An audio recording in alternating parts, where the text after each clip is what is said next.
Awesome Amundsen. There is no doubt that Roald Amundsen was one of the world's greatest explorers. So why, when he set out on his most daring trip, did he decide not to tell anyone where on earth he was going? Roald Amundsen from Norway. When Roald was 15 years old, he read a gripping book by Franklin and was bitten by the polar bug.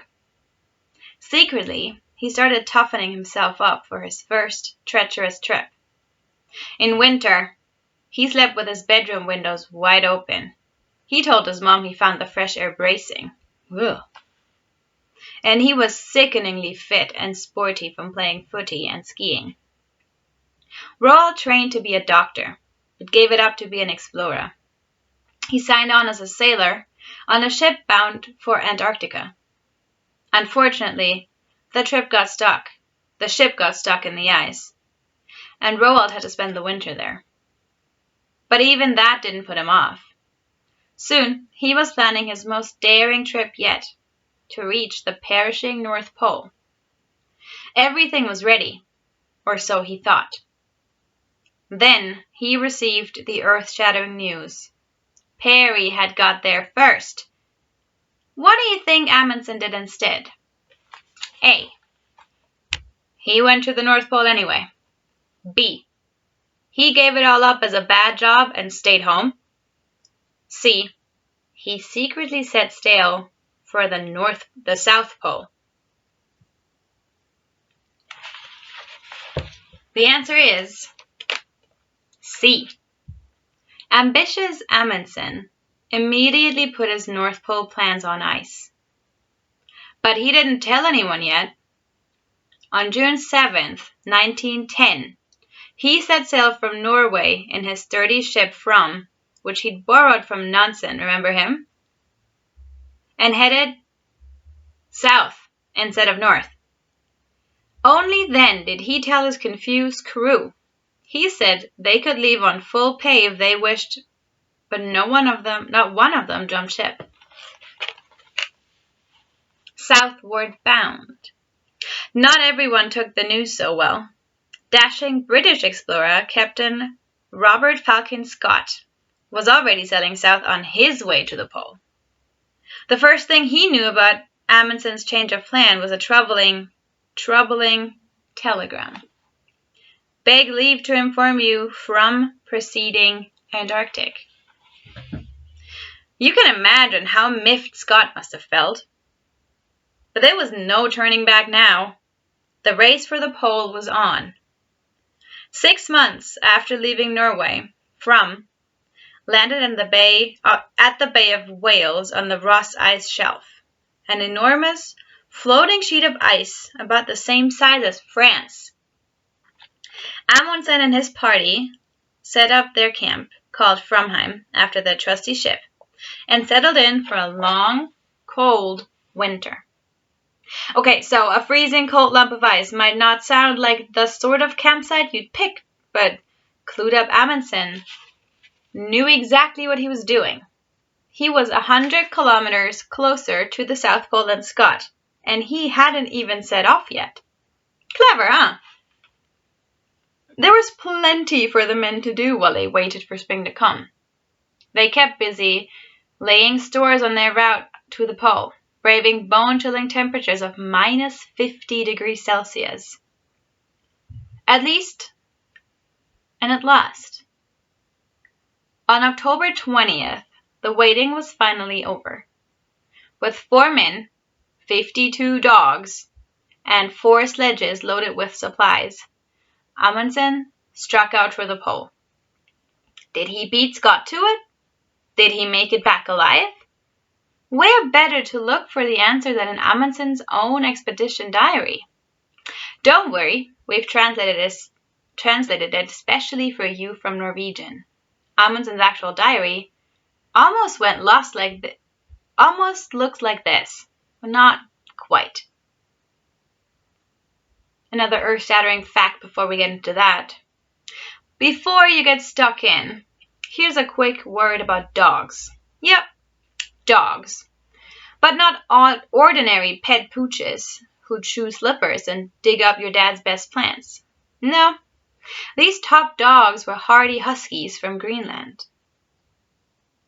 Dog Amundsen knew the fastest way to cross the ice was by dog sledge.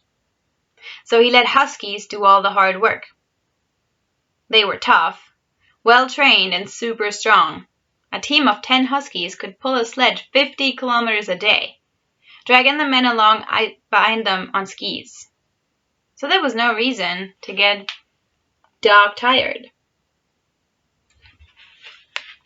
So back to Amundsen's translated diary. My official South Pole diary by Roald Amundsen. October 22nd, 1911, Ross Ice Shelf. 2 days out and the weather's been wretched.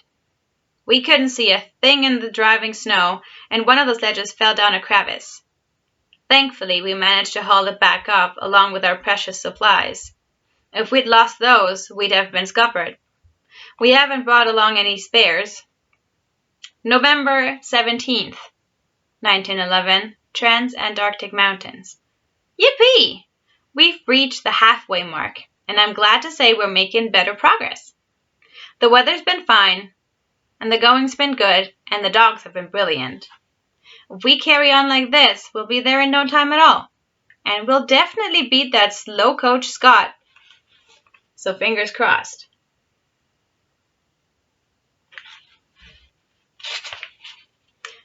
November 20th, 1911. Axel Heiberg Glacier. Who was I kidding?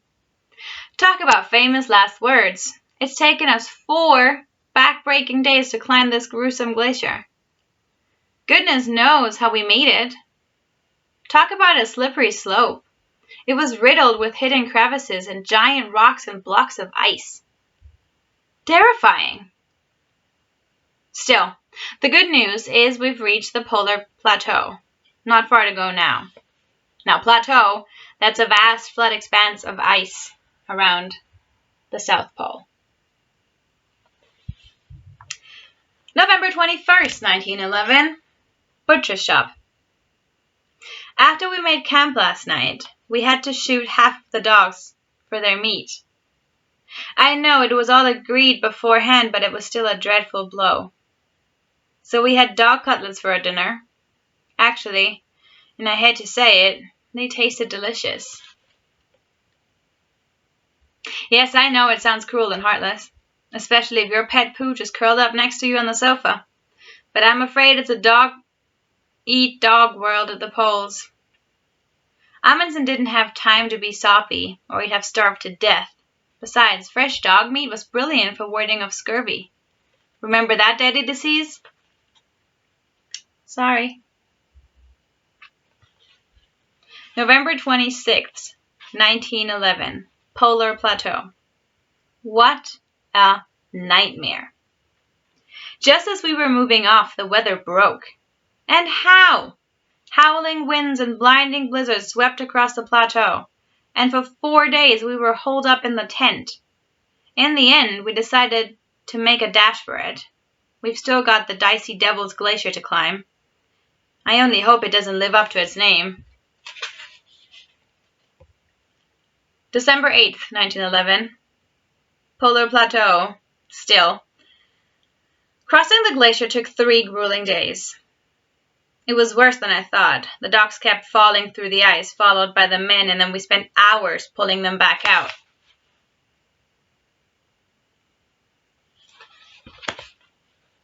But things are looking up now. The weather's changed completely, and guess what? We've got brilliant sunshine and blue skies. Nothing can spoil our happy mood. Well, almost nothing. One of the men thought he'd spotted Scott up ahead, but luckily it turned out he was seeing things. December 14th, 1911, the South Pole. We have made it. We've finally made it. I can't believe I'm really here. The South Pole. None of us felt like speaking. We didn't know what to say, so we shook hands instead. Then we planted the Norwegian flag in the snow and posed for some photos. There's no sign of Scott, but we've left him a note and some supplies. Right. Now I'm off to take some readings to prove that we're actually really here. There is their map of his route.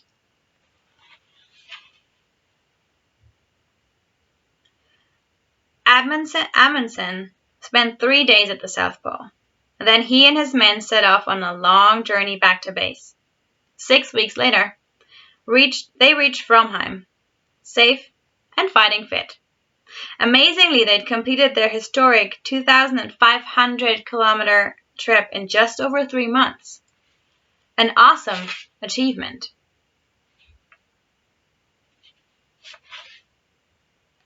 Scott becomes second. But where on earth was Captain Scott?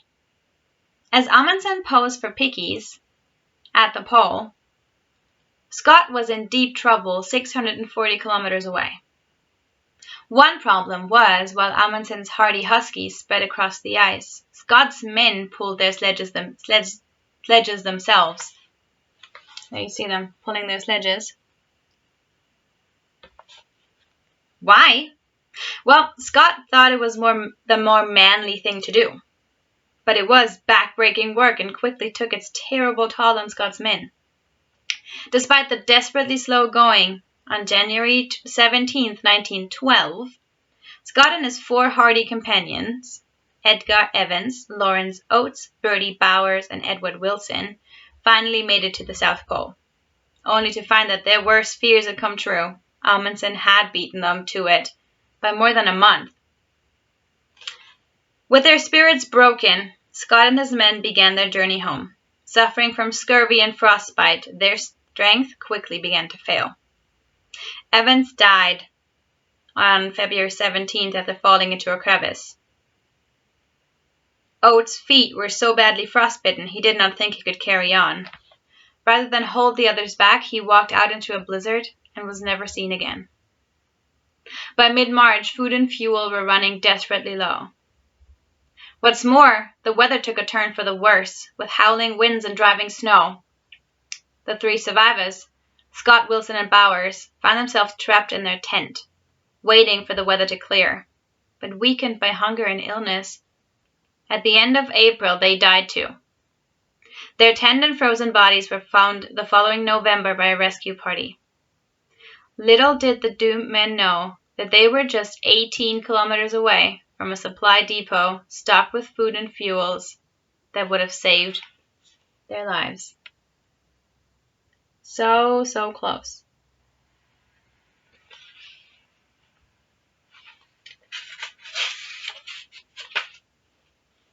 And another earth-shattering fact here. Another member of Scott's party, Apsley Cherry Garrard, wasn't picked for the final push on the pole. But he had had enough adventure to last him a lifetime. The precious winter, remember in Antarctica the seasons are the other way round, so it's winter in June and July. Cherry, Wilson, and Bowers had already made their own epic journey to collect a penguin egg. It was pitch black and the temperature fell below minus 70 degrees Celsius. But it wasn't just teeth-chatteringly cold, no. It was so perishing their teeth shattered and fell out. Almost dead on their feet, they pulled their sledges 90 kilometers to the penguin rookery at Cape Crozier and 90 kilometers back. They suffered appallingly. When they reached the rookery, they were pinned down by a vicious storm.